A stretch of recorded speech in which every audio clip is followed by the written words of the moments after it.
Hello Miss, my name is Carol Octavia from class AB 4B. Technology, how technology affect our life, a tale of two generations.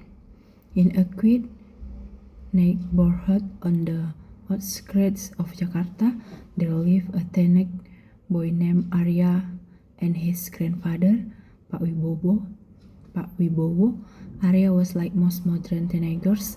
He loved playing games on his smartphone, scrolling through social media, and chatting with friends online.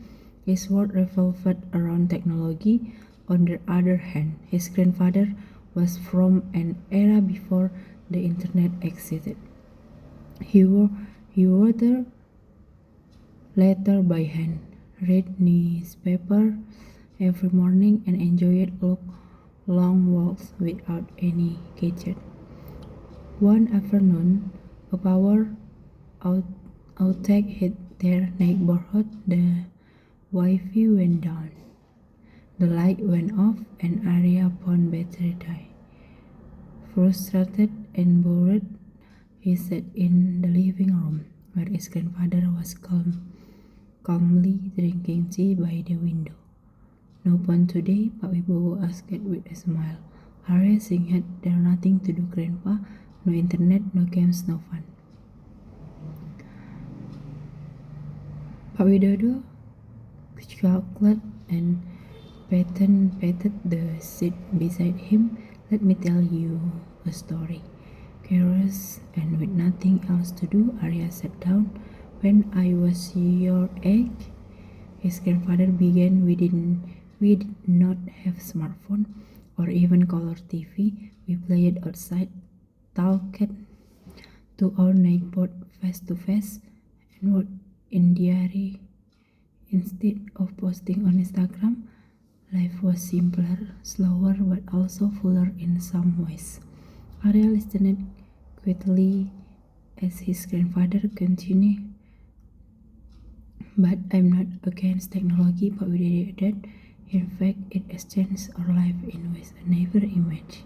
I remember when your father was born, the hospital used advanced machines to keep track of your grandma's health. Later, when I got too sick, a doctor hundreds of kilometers away gave me a diagnosis through a video call that would have been impossible in my youth." He looked at Arya and smiled.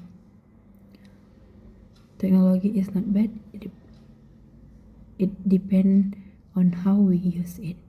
That evening, Arya began to see things differently. He started noticing how his family uses technology daily. His mother used mobile banking to pay bills. His sister took online classes, and his uncle worked remotely for an international company from their own living room. Even his grandfather, though old-fashioned, now use a basic smartphone to keep in touch with family members living far away. However, Arya also noticed something else. Every time the family was together, everyone was on their own screen. Conversation became shorter. Dinner were quiet, even when surrounded by people. He sometimes felt alone. Inspired by his grandfather's story, Arya made a small change. He started putting away his phone during meals. He suggested weekend touch-free hours where they will talk, play board game, or go outside. At first, it felt awkward, but soon everyone began to enjoy it. Arya realizes that technology could either bring people closer or push them apart. It was a tool, and like any tool, its impact depended on the hands that held it. Years later, Arya would grow up to become a software engineer, building apps that helped people connect in meaningful ways. But he always remembered his grandfather's words, technology is not bad, it's how we use it. Thank you, Miss.